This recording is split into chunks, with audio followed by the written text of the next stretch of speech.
샬롬! 생명의 삶 12월 9일차에 오신 사랑하는 성도님들을 예수 그리스도 이름으로 축복합니다. 기도하시겠습니다. 사랑하시는 주님 감사합니다. 우리의 주인 되시고 우리의 삶의 주권자 되심을 감사합니다. 우리가 주님 안에 있습니다. 주님 안에 있기에 어지러운 세상 가운데도 우리가 안전할 수 있음을 믿습니다. 주님, 우리 가운데 함께하여 주시옵소서. 우리가 생명의 말씀을 통해 생명의 삶을 살 수 있도록 함께하여 주시옵소서. 주님께서 우리와 함께 하심을 믿사오며 사랑이신 예수 그리스도의 이름으로 기도합니다. 아멘. 오늘의 말씀 요약 드리겠습니다. 바울은 디모데에게 속히 오라고 하면서 마가를 데려오고 종이 가죽에 쓴 책을 가져오라고 부탁합니다. 그가 처음 변론할 때 모두가 그를 버렸습니다. 그러나 주님은 이방인에게 말씀을 전하도록 그의 곁에서 힘을 주셨습니다. 바울은 자신을 구원해 천국에 들어가게 하실 주님께 영광을 돌립니다. 오늘의 말씀 읽어드리겠습니다. 오늘의 말씀은 디모데후서 4장 9절로 22절 말씀입니다. 제가 읽어드리겠습니다.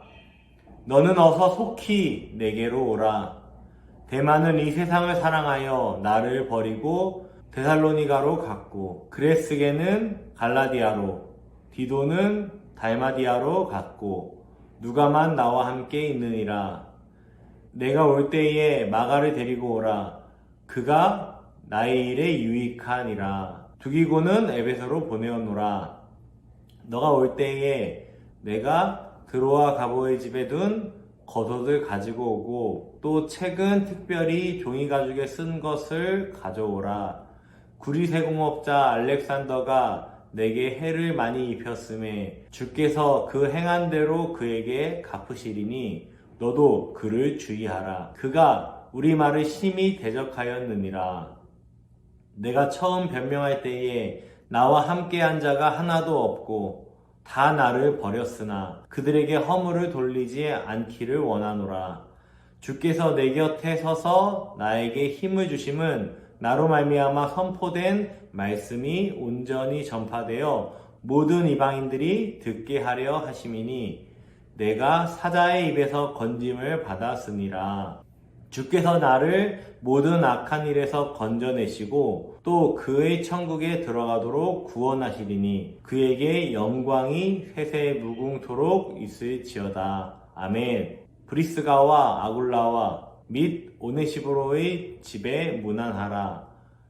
에라스도는 고린도에 머물러 있고 드로비모는 병들어서 밀레도에 두었노니 너는 겨울 전에 어서 오라.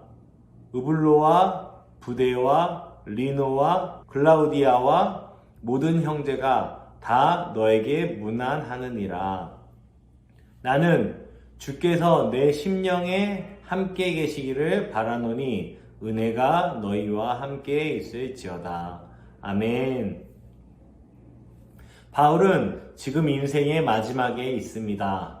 그를 향한 재판이 이미 진행 중이었습니다. 바울은 자신에게 처할 결말이 어떠할지 예상했기 때문에 복음 사역을 하는 동안 누구보다 위로가 되었던 디모데에게 다시 한번 만나보기를 원했습니다. 바울은 디모데에게 속히 내게로 오라고 요구합니다. 지금 바울의 곁에는 누가 외에는 아무도 없었습니다. 바울은 오늘의 본문에서 자신을 떠난 세 사람을 언급합니다. 그 중에서 가장 처음 언급한 데마는 한때 바울의 동역자였지만 세상을 사랑하여 신앙을 버렸습니다. 반면에 바울은 다른 한 사람을 더 언급합니다. 바로 마가입니다. 바울은 디모데에게 마가를 데려와 달라고 요청합니다.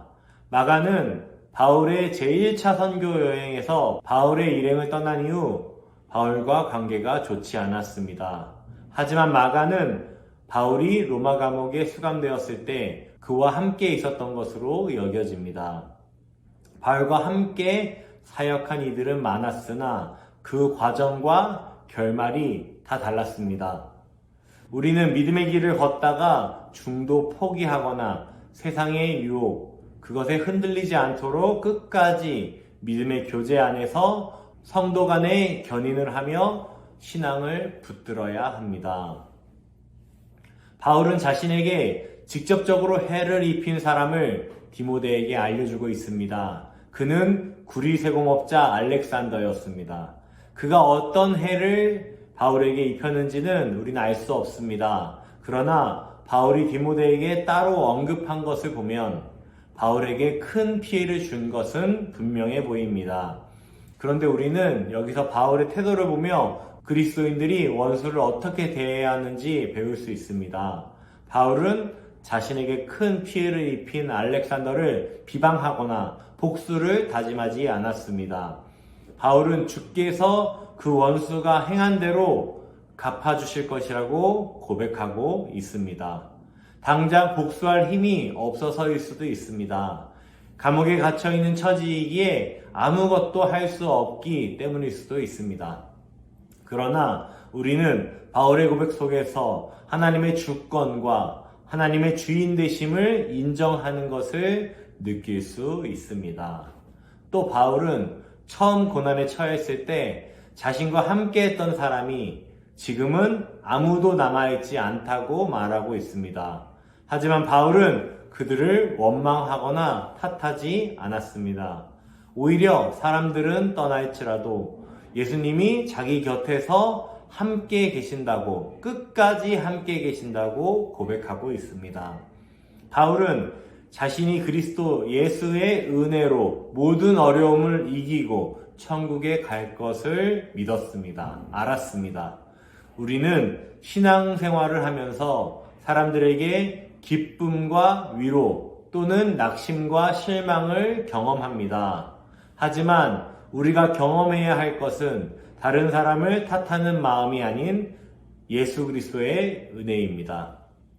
아무리 외롭고 고통스러운 사역의 길일지라도 주님이 그 마음에 함께 계심이 모든 근심의 해답이라는 사실을 바울은 누구보다도 잘 알고 있었습니다.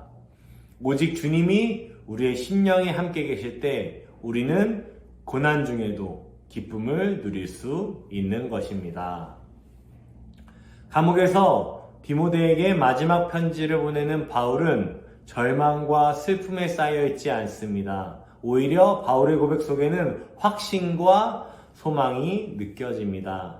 어떤 고난도 바울의 확신과 소망을 뒤흔들 수는 없었습니다. 동역자들이 떠나간 상황에서도 허무함과 슬픔을 이겨낸 바울을 보며 소망과 기쁨의 원천이 주님께 있다는 사실을 다시 기억하는 사랑하는 성도님들과 제가 되기를 축복합니다. 적용 질문 드리겠습니다. 사람들은 바울을 버리고 갔지만 항상 바울 곁에 계신 분은 누구였나요?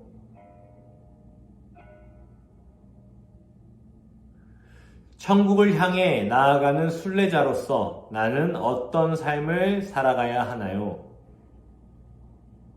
한번 진지하게 생각해 보시기 바랍니다. 한 절 묵상 드리겠습니다. 바울은 자신을 떠난 데마로 인해 심히 슬퍼합니다. 데마가 바울을 떠난 이유는 하나님 나라보다 세상을 사랑했기 때문입니다. 그의 선택에 대해 바울은 자신을 버렸다고 표현합니다. 데마는 단순한 인간관계가 아니라 바울을 통해 배웠던 하나님 나라까지 함께 버린 것입니다. 선택에는 언제나 평가가 따릅니다. 영원한 것을 버리고 썩어 없어질 세상을 선택한 것은 최악의 실수요 가장 어리석은 선택입니다. 역사의 물줄기를 바꾸는 것은 그리스도께 헌신된 한 사람의 용기와 끈질기입니다. 기도하시겠습니다. 사랑하는 주님, 의지했던 사람들이 모두 떠나가도 여전히 제 곁에서 힘을 주시는 주님이 계시기에 오늘도 기쁨으로 걸어갑니다. 어떤 상황에서도 복음을 위해 주어진 자리를 묵묵히 지키게 하소서.